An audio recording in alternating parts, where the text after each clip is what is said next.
es un factor fundamental lo que Gustavo Vera también puede aportar y que se conozca, ¿no? Gustavo, ahora sí. Ahora vamos al fondo de la cuestión, para que la audiencia entienda. Hace 2 años o 3 años aproximadamente, hubo una decisión política mafiosa en las más grandes alturas del poder político de Corrientes de convertir a la localidad de 9 de Julio en una zona liberada para el paso del narcotráfico y el crimen organizado, ¿sí? Y no es por casualidad que hace 2 años aterriza en ese lugar el capitán de navío, inteligencia de la Armada, ¿sí? Carlos Pérez. No es casualidad que Maciel lo pasan de Montecaseros, protegido por Olivieri, por un ministro, ¿sí? Y con las causas que se las durmieron todas. Al tipo lo mandan a 9 de Julio. Es raro. Formalmente sería un descenso, porque salís de una ciudad grande y te mandan a un pueblo periférico. En términos mafiosos sería un ascenso, porque va a participar de un negociado. ¿Correcto? Bien. Maciel, Pérez y Cayaba. Cayaba era la que manejaba el municipio de hecho. Esto me hace acordar una localidad, cuando fui director del Comité contra la Trata, que también había mafia por todos lados y el intendente era cartón pintado. El intendente es cartón pintado, ¿sí? A veces finge demencia, a veces sabe, a veces no. Entre la miserabilidad y la cobardía, el intendente no existe. Pero si vos querés investigar... ¿Y quién manejaba el municipio? ¿Cayaba? Cayaba. Fue presidente del Consejo Liberante, fue intendenta también. Actualmente era secretaria de producción al momento de la desaparición de Loan y tenía hilos y vasos comunicantes con toda la política oficial correntina. ¿Cayaba es originaria de 9 de Julio? No. Cayaba vino de una familia política de Corrientes, sí, de tradición y con varios vínculos. Pero digo, cuando voy siguiendo el hilo suyo, cuando no recuerdo hace cuántos años... No, cuando dice que llega ahí... No, que llega Pérez y Maciel. Pérez... O sea, Pérez llega 2 años antes y Maciel llega a principios de año. Bueno. ¿Sí? Y ahí hay un triángulo de la Bermuda, ¿sí? Donde ocurre todo tipo de negocios. Como toda comisaría corrupta, y ustedes lo saben, siempre hay un grupo de malandra que comete robo, de cuatrerismo, etcétera, etcétera, y que la comisaría los tiene encarpetado y no lo denuncia porque después lo va a usar para tareas sucias. Eso pasa en las comisarías corruptas. No en todas, pero en las corruptas sabemos qué pasa, lo hemos visto 1000 veces. ¿Y acá a quién tenían? Benítez vivía el delito. O sea, Benítez inicialmente se dedicaba a cuatrerismo, robo menores. Benítez, que recuerde quién es, porque la gente se olvida ya. Benítez es el marido de Laudelina, el último que estuvo con Loan, el tío formalmente de Loan, y al que se sospecha que fue el facilitador. ¿Sí? Ahora la pregunta del millón. ¿Fue facilitador por extorsión? Igual le cabe la pena, ¿eh? Sí. Igual, obviamente. No estoy diciendo que es inocente. Estoy analizando. ¿Fue facilitador por extorsión o fue facilitador porque participaba del negocio? Es difícil que lo hagan participar del negocio un malandra que la comisaría tenía agarrado. ¿Correcto? Bien. Entonces, ¿cuál es el problema? Si se hace una investigación independiente en el tema Loan, ¿sí? Vos te encontrás con 30 o 40 delitos federales en el camino. Y por eso todo el poder político está tratando de tapar la olla podrida. Olla podrida que hoy tuvo otro capítulo más, que no sé si se contó, salió en Misiones Online. Hoy apareció una avioneta en Corrientes, una avioneta en la ruta. Una avioneta en la ruta, sin nata, sin patente, ahí, tirada en medio de la ruta, a las 7 de la mañana la denunciaron los vecinos, ahí a unos kilómetros del 9 de julio. Digo, para que tengas una idea, eso está bordeando la hidrovía, la 9 de julio, con salida a la triple frontera. Ahí se armó una zona liberada con decisión del poder político mafioso y obviamente están encubriendo porque salpica para todos lados. Y obviamente ese poder político mafioso permitía crimen organizado y dentro del crimen organizado está la trata con fines de pedofilia, ahí está la trata con fines de explotación sexual infantil y pornografía. Ahí está lo que decías vos, la avioneta abandonada. Exactamente. Hasta una avioneta parece. Bueno, digo para que tengan... No, y la avioneta es como un mensaje, esto es más pesado de lo que parece. Y es más pesado de lo que parece. Claramente más pesado. Y claramente la jueza Cristina Pozarpenso, vos te preguntabas por qué adelantó la declaración de Laudelina. Adelantó? No, la pidió la abogada de Laudelina. La abogada de Laudelina pidió a la jueza Pozarpenso adelantar la declaración porque Laudelina tenía muchos datos para aportar y estaba muy ansiosa y quería volcarlos rápidamente, lo más rápidamente posible. ¿Sí? Estaba muy digamos... Quebrada, se quebró. Estaba en el punto exacto de quebrada, exactamente, porque aparte hay otra cuestión. Hay otra cuestión incluso más tétrica en esta historia de complicidades. Por ejemplo, el papel del cura. ¿Sí? Ustedes saben que yo soy amigo Del Papa. Del Papa. Sí. Ustedes saben que yo soy cristiano, Sí. pero el papel del cura es bochornoso.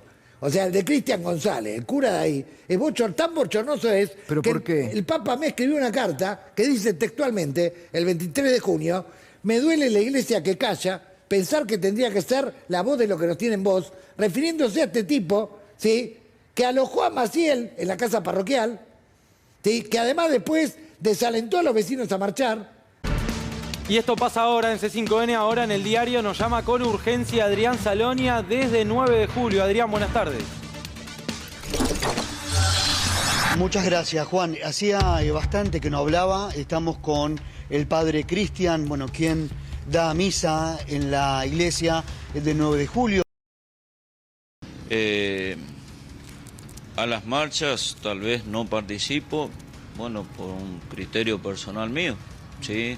No porque no lo apoye, les felicito a los que hacen, ¿sí?, que lo hagan pacíficamente. Y ¿Cuál es el criterio que usted aplica de no participar en una marcha por la desaparición de un niño, Cristian? A ver, ¿cuál es el criterio? Como dije al principio, veo que mucha gente, por gracia de Dios, y es una gran bendición, le acompaña, ¿sí? Y bueno, viendo esta situación, no creo que sea un lugar propio del sacerdote. Muy pocas veces se lo ve a un sacerdote en una marcha. ¿Sí? Entonces, todo esto lo tengo recontra acreditado y que me cita a declarar Cristina Posarpenso y quien quiera. ¿Sí? Todo esto está recontra acreditado. Que no le quieran poner el gancho y el nombre y apellido, yo ya a esta altura del partido, a esta altura de mi vida y de mis años, obviamente no me voy a callar. Acá, por mucho menos, te voy a contar algo que me contó el ministro de Seguridad de Jujuy, Corro, de Jujuy, el actual. ¿Vos te acordás cuando detuvieron a dos muchachos que habían develado presuntas infidelidades de la esposa del ex gobernador Gerardo Morales? Sí. Que fue un escándalo y todo eso. Sí, claro, Bueno, que lo metieron preso. bueno, el ministro de Justicia, Mariano Cunio Libarona, llamó al ministro de Seguridad para decirle, tenés una semana para liberar a esos dos pibes o te intervengo judicialmente la provincia, el Poder Judicial. Sí. Está muy bien, Sí. porque era Sí. un delito Sí. contra, un atentado contra la libertad de expresión, Sí. de prensa, todo demás. Bueno, Y yo por lo que vengo esto- pidiendo, y por es lo que esto yo vengo no van a hacer preguntando. nada. Bueno, es lo que yo vengo preguntando. entendés? Sí, es lo que yo vengo preguntando Bueno, desde hace varios días. ahora- hay elementos para intervenir Ahora, parcial nomás- y políticamente en Sí, la por supuesto, provincia. porque vos tenés a Valdés que está, cuando saca ese hilo de Twitter, que dice el caso está resuelto, pero también dice en el segundo tuit que estuvo hablando con Burlich, incluso Burlich viaja Sí, al sí. otro día.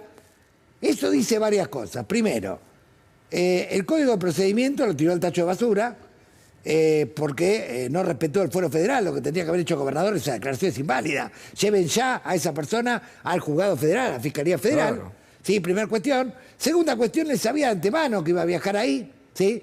La alojan en el Design Apart Hotel, que es del comisario Acosta, donde hay varias víctimas que ya salieron en varios medios denunciando que anteriormente eso era una fábrica de bebés, donde a mujeres en situación de extrema vulnerabilidad se les sacaban los pibes. Abortos clandestinos. No, las dormían, las violaban y les sacaban los pibes, o adolescentes que no querían tener pibes, las convencían, las traían y les llevaban los pibes. Qué En bárbaro. ese Apart Hotel. Qué vergüenza. ¿Sí? De la policía correntina. Y hay otro personaje también que hay que ver si la Laudelina se anima a decirlo, pero el día de la escena del famoso botín, al lado de Maciel, había un policía retirado que juega un rol importante, Méndez. Como siempre, hay un policía retirado, como en toda escena mafiosa que vos tenés en cualquier pueblo donde hay comisaría corrupta, que es el que juega un rol de estratega. Méndez y Maciel son los autores intelectuales del botín, ¿está?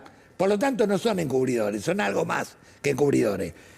Benítez, claramente, incluso la Laudelina, son facilitadores objetivamente de la calificación penal. Ahora, actuaron por la extorsión de las carpetas que Benítez tenía, porque Benítez vivía del delito, no tenía trabajo. Claro. La Laudelina tampoco tenía trabajo, vivía del delito. Y es más, la hija le reclamaba que se separe, porque es más, la propia abuela echó a Laudelina y a Macarena cuando se juntó con Benítez de lo malandra que era. ¿sí?